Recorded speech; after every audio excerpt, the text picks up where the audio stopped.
Welcome to the Tech Egg. Don't get scrambled. Enjoy the video. Start by choosing 2 clear reference photos, a 3/4 front and a side view. Pick a working scale, such as 1:4 on your paper, so a 4.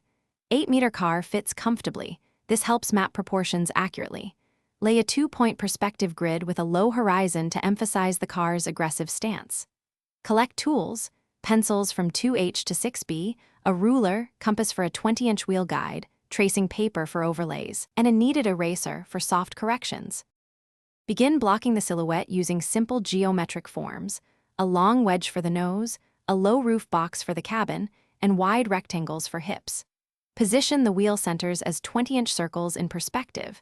Note the suspension drop so the wheels sit slightly within the arches.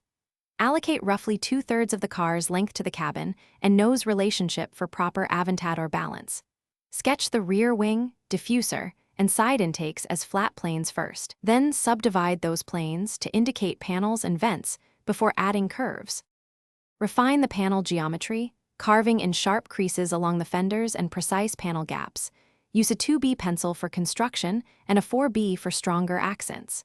Treat reflections as planes.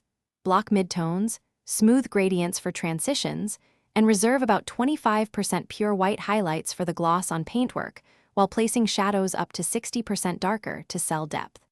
Render wheels with visible brake calipers and tire tread. Imply carbon fiber with a tight small check pattern, and finalize by cleaning lines, erasing guidelines, and optionally inking key edges.